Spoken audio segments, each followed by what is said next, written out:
সুপ্রিয় এএমআই শিক্ষার্থী, আমাদের অনলাইন টেলিকোচিংয়ে আপনাদেরকে রয়্যাল ইঞ্জিনিয়ারিং একাডেমির পক্ষ থেকে স্বাগত জানাচ্ছি। আমি ইঞ্জিনিয়ার সৈয়দ মীর তালহা জুবায়েদ। আমি Pundra university of science and technology, computer science and engineering বিভাগের একজন লেকচারার হিসেবে কর্মরত আছি এবং দীর্ঘ 10 বছর আমি এএমআইয়ের শিক্ষার্থীদেরকে পড়াচ্ছি। আজকে অ্যাপ্লাইড থার্মোডাইনামিক্স, যেটি কিনা মেকানিক্যাল ইঞ্জিনিয়ারিং বিভাগের সেকশন বি এর একটি কোর্স, সেই কোর্সটি মূলত আমাদের ইলেকট্রিক্যাল ইঞ্জিনিয়ারিং এর সেকশন এ থার্মাল ইঞ্জিনিয়ারিং এর সাথে সম্পর্কিত এবং সিলেবাস এবং কনসেপ্টগুলো অনেকটাই কাছাকাছি। তো আমরা এই সাবজেক্টে আমরা অ্যাপ্লাইড থার্মোডাইনামিক্স এর জন্য যে ভিডিও লেকচারগুলো তৈরি করছি টেলিকোচিং শিক্ষার্থীদের জন্য, সেই ভিডিও লেকচারগুলো আমাদের ইলেকট্রিক্যাল ইঞ্জিনিয়ারিং এর সেকশনে শিক্ষার্থীরা যেমন ব্যবহার করতে পারবে, ঠিক একইভাবে মেকানিক্যাল ইঞ্জিনিয়ারিং সেকশন বি এর শিক্ষার্থীরাও তাদের অ্যাপ্লাইড থার্মোডাইনামিক্স কোর্সের জন্য প্রস্তুতির জন্য তারা এই ভিডিও লেকচারগুলো দেখে তাদের বিভিন্ন কোর কনসেপ্টগুলো শিখতে পারবে। তো আমরা স্ক্রিনে দেখতে পাচ্ছি thermodynamics and engineering approach 9th edition, যেটি রাইটার হচ্ছে Yunus A Cengel, Michael A Boles এবং মেহমেদ কোনকলু। আমরা মূলত সেটিকে আমরা বলে থাকি চ্যাঞ্জেলের থার্মোডাইনামিক্স বইটা, এবং আমরা মাঝ পার্টে আমরা দেখতে পাচ্ছি এখানে যে থার্মাল ইঞ্জিনিয়ারিং এর textbook of thermal engineering R S Khurmi এবং জে কে গুপ্ত, যেটিকে আমরা মূলত বলে থাকি কুর্মির থার্মাল ইঞ্জিনিয়ারিং টেক্সট বই। আমাদের এএমআইতে অ্যাপ্লাইড থার্মোডাইনামিক্সে ভালো করতে গেলে আমাদেরকে টেক্সট বই ভিত্তিক পড়াশোনার কোনো বিকল্প নেই। কোনো শর্টকাট খুঁজলে এই সাবজেক্টে আসলে সময় নষ্ট হবে, কারণ প্রশ্নগুলো অনেক ক্ষেত্রে চ্যাঞ্জেলের বই থেকে আসে, অঙ্কগুলো চ্যাঞ্জেলের বই থেকে আসে। কিছু থিওরি কনসেপ্ট আছে যেগুলো থার্মাল ইঞ্জিনিয়ারিং আর এস কুর্মির বই থেকে প্রস্তুতি নেওয়া সহজ, স্টুডেন্টদের বুঝতে সুবিধা হয়। যে অঙ্কগুলো আসে, গাণিতিক সমস্যাগুলো মূলত থার্মোডাইনামিক্সের চ্যাঞ্জেলের বই থেকেই হুবহু সেট করা হয়ে থাকে। অনেক সময় যখন সিনিয়র প্রফেসর, বুয়েটের একজন সিনিয়র প্রফেসররা প্রশ্ন করেন, তখন যেটা দেখা যায় যে তাদের সংগ্রহে থাকা বইয়ের উপর ভিত্তি করে তারা প্রশ্নগুলো সেট করে। সেক্ষেত্রে দেখা যায় তাদের সংগ্রহে যদি 4th এডিশন থাকে, 5th এডিশন থাকে, 6th এডিশন থাকে কিংবা 7th এডিশন, তখন সেই বইগুলো থেকে হুবহু অঙ্কগুলো পরীক্ষার প্রশ্নপত্রে তারা সেট করেন। সেক্ষেত্রে অনেক সময় দেখা যায় অ্যাডভান্সড এডিশনগুলো ফলো করলে অঙ্ক হুবহু কমন নাও পড়তে পারে, কিন্তু কনসেপ্ট আপনার যদি ক্লিয়ার থাকে আপনি যে কোনো অঙ্কই সমাধান করতে পারবেন। আবার অনেক ক্ষেত্রে দেখা যায় সদ্য জয়েন করা যারা লেকচারার তারা যদি প্রশ্ন সেট করে, সেক্ষেত্রে দেখা যায় তারা আপডেট ভার্সনগুলো ফলো করে, বা বুয়েটের লাইব্রেরিতে হয়তো নতুন এডিশন এসছে 9th এডিশন বা 10th এডিশন, সেক্ষেত্রে তারা দেখা গেল সেই টেক্সট বই ফলো করে। তো এই জন্য আমরা সবসময় নতুন এডিশন ফলো করব। তো আমাদের সংগ্রহে 9th এডিশনটা আছে, 10th এডিশনের সফট কপি বা পিডিএফ ফাইল আমরা পাচ্ছি না, যে কারণে আমরা 9th এডিশনটি ফলো করব এবং আপনাদেরকে আমরা পিডিএফ ফাইল হিসাবে টেক্সট বইটি ইমেলের মাধ্যমে পাঠিয়ে দিব।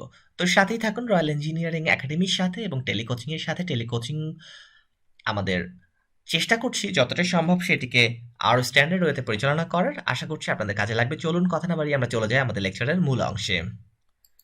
আমরা স্ক্রিনে চ্যাঞ্জেলের বইটি দেখতে পাচ্ছি 9th এডিশনে, থার্মোডাইনামিক্স অ্যান্ড ইঞ্জিনিয়ারিং অ্যাপ্রোচ। আমরা এই টেক্সট বইয়ের যে সকল চ্যাপ্টারগুলো আমরা অনুসরণ করব, আমরা সেই জিনিসগুলো একটু ওভারভিউ করে আসি। যেমন এখানে introduction, basic concept, energy transfer এবং general and analysis properties of pure substance. আমরা সিলেবাসের শুরুতে যদি দেখি এমআইয়ের সিলেবাসে, তবে এই টপিক দিয়ে কিন্তু আমাদের শুরু হয়েছে।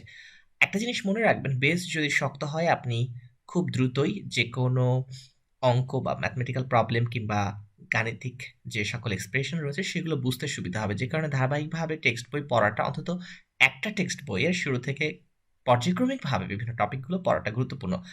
তারপরেও অধিকাংশ শিক্ষার্থী যেহেতু এমআইতে চাকরি করে, সে কারণে তাদের পক্ষে হয়তো এটা বাস্তবিক পক্ষে বা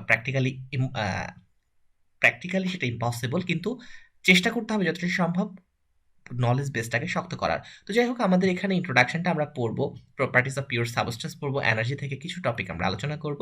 energy analysis of closed system সেটিতে আমাদের দরকার নেই।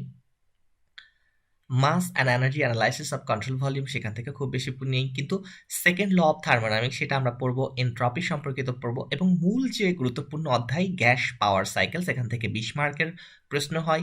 ভ্যাপোর অ্যান্ড কম্বাইন্ড পাওয়ার সাইকেলস সেখান থেকে 20 মার্কের প্রশ্ন হয়। রেফ্রিজারেশন সাইকেলস থেকে 20 মার্কের।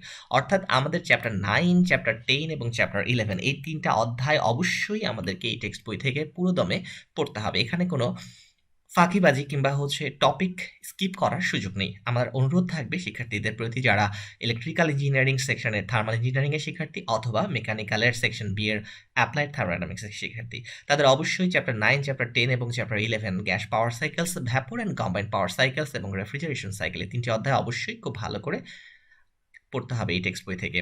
এরপরে যেটি আসছে যে gas, vapour, mixtures and air conditioning chapter 14, এই অধ্যায়টি থেকে আপনি 20 মার্ক পাবেন, যেটি কিনা আপনি থার্মাল ইঞ্জিনিয়ারিং এর যে টেক্সট বই রয়েছে a textbook of thermal engineering R S. Khurmi and J K. Gupta, সেই বইতে এয়ার কন্ডিশনিং এর অধ্যায় রয়েছে।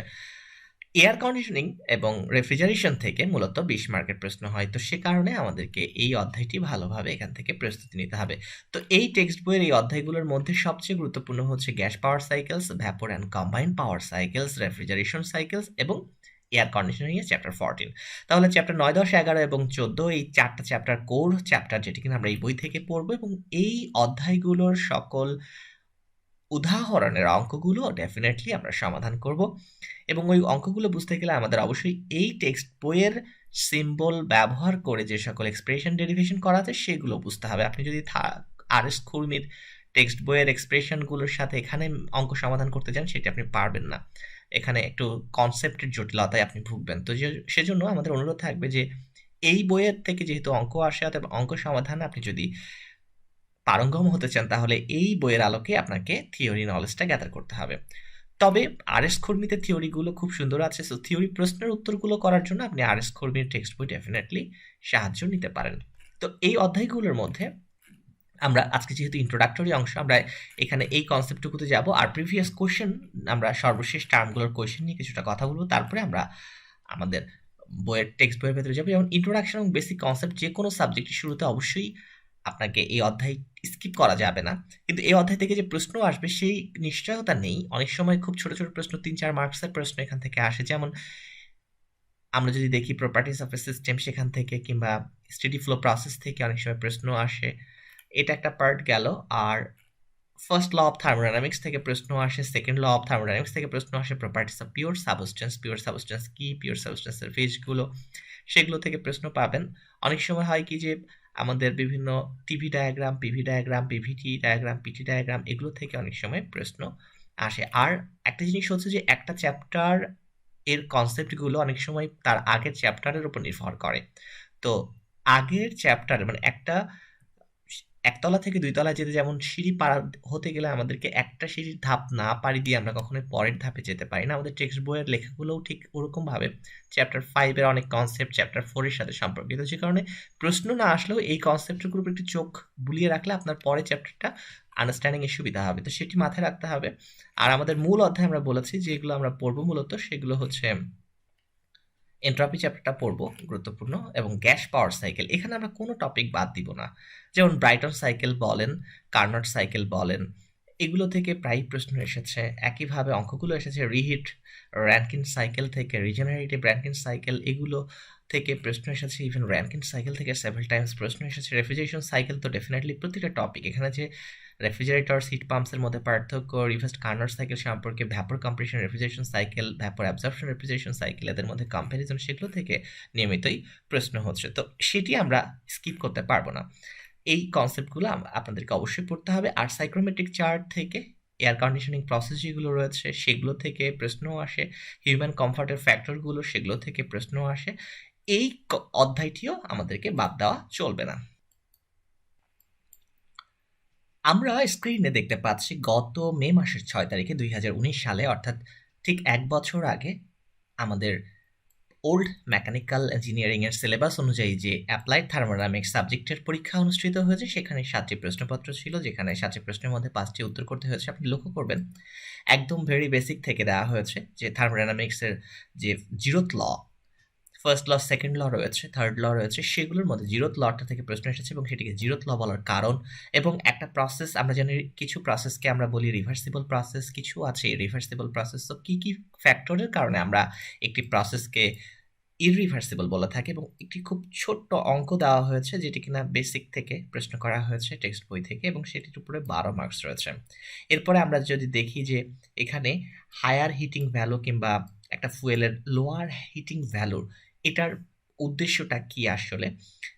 বলছে যে which one is more important for practical purpose? So higher heating value, ফুয়েলের হায়ার হিটিং ভ্যালুটা প্র্যাকটিক্যালি বেশি গুরুত্বপূর্ণ নাকি লোয়ার হিটিং ভ্যালু, সেটি ব্যাখ্যা করতে বলা হয়েছে। একইভাবে অরস্যাট অ্যাপারেটাস, ফ্লু গ্যাস অ্যানালাইসিসের জন্য যে অ্যাপারেটাসটি ব্যবহার করা হচ্ছে অরস্যাট অ্যাপারেটাস, সেটির অপারেশন প্রক্রিয়া নিয়ে ব্যাখ্যা করতে বলা হয়েছে। এখানে একটি বিষয় লক্ষণীয়, আমাদের সিলেবাসের কোথাও কিন্তু আমরা এই ধরনের স্পেসিফিক অ্যাপারেটাসের নাম এবং সেটির অপারেশন সিলেবাসে অন্তর্ভুক্ত থাকে না, বাট ফ্লু গ্যাস অ্যানালাইসিসের বিষয়টি বলা থাকে। সো ফ্লু গ্যাস অ্যানালাইসিসের জন্য যে অ্যাপারেটাসটি ব্যবহার করা হচ্ছে সেটি কিভাবে অপারেটেড হয় সেটি এক্সপ্লেইন করতে হবে। এরপরে একটি স্টয়কিওমেট্রিক এয়ার ফুয়েল রেশিও বের করতে বলা হচ্ছে, অর্থাৎ একটি অঙ্ক দেওয়া হয়েছে 12 মার্কের। লক্ষণীয় বিষয় হলো ম্যাথমেটিক্যাল প্রবলেম সমাধানের ক্ষেত্রে আপনি 12 মার্কস এক একটা করে প্রশ্ন পাচ্ছেন। এরপর আসেন reheating steam after expansion in high pressure turbine for putting in low pressure turbine. So আমরা একটা লো প্রেশার টারবাইনের মধ্যে আমরা বলছে যে what are the advantages of reheating steam after expansion in high pressure turbine for putting in low pressure turbine? So স্টিমকে এক্সপানশনের পরে আবার reheat করার সুবিধা কি, স্টিম রিহিটিং এর সুবিধাগুলো এখানে লিখতে হবে। এবং why do you use steam to heat feed water going to boiler resulting in reduction of output of stream. So স্টিমের বলছে যে why do you use steam to heat feed water going to boiler. So বয়লারে যে water feeding করা হচ্ছে সেই feed ওয়াটারকে hit করার জন্য আমরা স্টিম যদি ব্যবহার করি সেক্ষেত্রে ডেফিনেটলি স্টিমের পরিমাণটা কমে যাচ্ছে। অর্থাৎ বয়লার থেকে আমরা যেটা করি যে বয়লারে আমরা পানি ইনপুট দিয়েছি যেটাকে আমরা বলছি feed water. So feed water feeding করার পরে সেটি থেকে যে আমরা স্টিম পাচ্ছি সেই হিট স্টিমটাই বেসিক্যালি আমরা আবার ব্যবহার করছি ফিড ওয়াটারকে রিহিট, মানে নতুন যে সকল ফ্রেশ ফিড ওয়াটার সেটিকে হিট করার জন্য। সেক্ষেত্রে আমাদের কিন্তু রিডাকশন হয়ে যাচ্ছে স্টিমের আউটপুটে, মানে আমাদের বয়লার থেকে আমাদের প্রাপ্ত স্টিমের পরিমাণ কিন্তু কমে যাচ্ছে।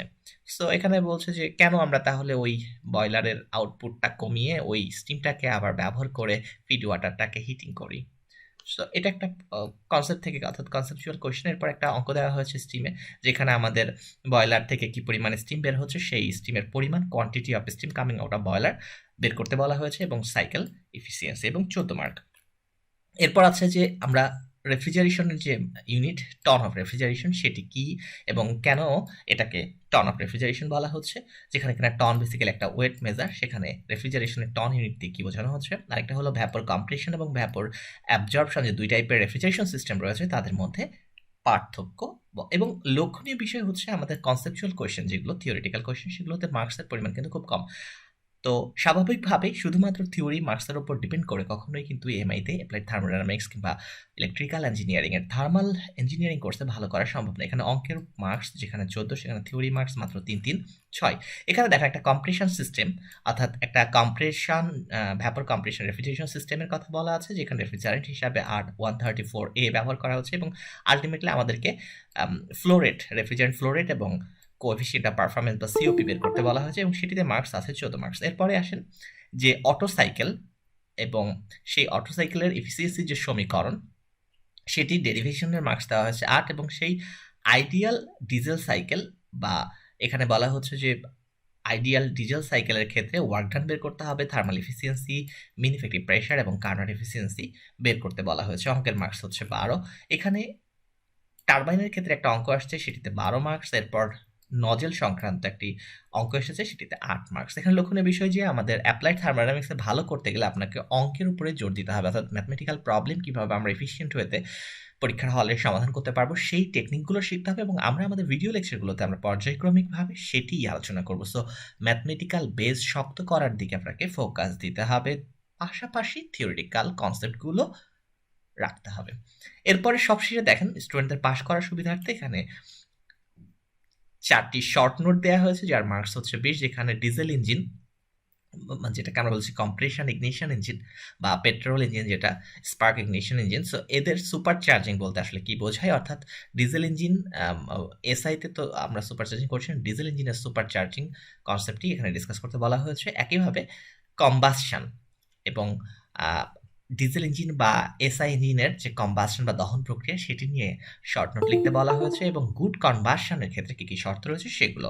আরেকটা হচ্ছে যে বয়লারের ক্ষেত্রে যে আমাদের ফিড ওয়াটার টেস্টিং রয়েছে সেটি এবং তার গুরুত্ব সম্পর্কে বলা হয়েছে, এবং পাওয়ার প্ল্যান্টে আমরা কুলিং টাওয়ার ব্যবহার করে থাকি। রেফ্রিজারেশনে এবং পাওয়ার প্ল্যান্টের ক্ষেত্রে কুলিং টাওয়ারের ব্যবহার সম্পর্কে শর্ট নোট এসেছে। একইভাবে আমরা জানি যে স্টিম পাওয়ার প্ল্যান্টে বিভিন্ন ডিভাইস ব্যবহার করা হয়, ইকোনোমাইজার, এয়ার প্রিহিটার। তো ইকোনোমাইজার এবং এয়ার প্রিহিটারের সুবিধাগুলো এবং তাদের সীমাবদ্ধতা সমূহ পরীক্ষায় শর্ট নোট আকারে এখান থেকে আমরা কয়েকটা বিষয়ে সিদ্ধান্তে পৌঁছতে পারি। যেমন এই শর্ট নোটস আপনার যদি ম্যাথমেটিক্যাল প্রবলেমে দুর্বলতা থাকে কিংবা পরীক্ষার হলে মিলাতে না পারেন, সেক্ষেত্রে আপনি বিপদে পড়ে যাবেন। তো সেজন্য থিওরি কনসেপ্টগুলোর জন্য আপনাকে প্রস্তুত হতে হবে। এই যে শর্ট নোটস 20, এটাতে আপনি যদি খুব ভালো করে উত্তর করতে পারেন তাহলে পাশের অর্ধেক মার্কস কিন্তু এখান থেকে আপনি ক্যারি করতে পারবেন। আবার দেখেন প্রত্যেকটা প্রশ্নে কিন্তু মোটামুটিভাবে 8 মার্কস থিওরিতে, 12 মার্কস ম্যাথমেটিক্যাল প্রবলেম। এখানে 8 মার্কস থিওরি, 12 মার্কস ম্যাথমেটিক্যাল। তার মানে এখানে হচ্ছে যে 3:2 অনুপাত থিওরি। তার মানে আমরা ধরতে পারি যে প্রত্যেকটা প্রশ্নে 20 মার্কের মধ্যে অন্তত আপনি 8 মার্কস পাচ্ছেন। কারণ 5 সেট অ্যান্সার করতে গেলে আপনাকে 40 মার্কের উত্তর করতে হবে থিওরি এবং 60 মার্কসের অঙ্ক। অর্থাৎ 40% মার্কস আপনাকে অ্যান্সার করতে হবে থিওরিটিক্যাল কোয়েশ্চেন, 60% মার্কস আপনাকে অ্যান্সার করতে হবে ম্যাথমেটিক্যাল প্রবলেম। সো 40-60 ইম্পর্টেন্স আপনাকে দিতে হবে যখন আপনি প্রস্তুতি নেবেন। এবং আমি বারবার অনুরোধ করি আমাদের এমআই শিক্ষার্থীদেরকে যে কখনোই শর্টকাট পদ্ধতি অনুসরণ করবেন না। কারণ শর্টকাট করতে করতে দেখা যায় যে আপনি 3বার ফেল করলেন। 3বারের শর্টকাট বাদ দিয়ে আপনি যদি একবারে একটা লম্বা রাস্তা বেছে নেন, বেশ শক্ত করার পথ হাতে নেন, তাহলে আপনি খুব সহজে এক টার্মেই পাস করতে পারবেন। তো এই জন্য একটু ধৈর্য নিয়ে প্রস্তুতি নেন এবং শর্টকাট বাদ দিয়ে আপনার টার্গেট থাকবে যে হ্যাঁ, আমি বিগত বছরের অঙ্কগুলোর সমাধান করব এবং অনুরূপ অঙ্ক সমাধান করব। অন্তত 80টা বা 90টা ম্যাথমেটিক্যাল প্রবলেম আমি প্র্যাকটিস করব, সেগুলোর উপরে আমি বারবার প্রিপারেশন নেব এবং ওই অঙ্কগুলো পরীক্ষায় কমন পড়লে আমি সমাধান করার চেষ্টা করব। কিন্তু এই যে থিওরিটিক্যাল কনসেপ্ট, সেগুলো আপনাকে কিন্তু পড়তে হবে। তো সব মিলিয়ে একটা পূর্ণাঙ্গ প্রস্তুতির জন্য আপনাকে অবশ্যই থিওরিটিক্যাল এবং ম্যাথমেটিক্যাল উভয় দিকে আপনাকে প্রস্তুতি নিতে হবে। তো আজকের লেকচার, আমরা যেহেতু ইন্ট্রোডাক্টরি লেকচার, সেটি আর কথা বাড়াবো না। আমাদের লেকচার আজকে এখানেই শেষ করব। ভালো থাকুন, সুস্থ থাকুন আর রয়্যাল ইঞ্জিনিয়ারিং একাডেমির সাথেই থাকুন।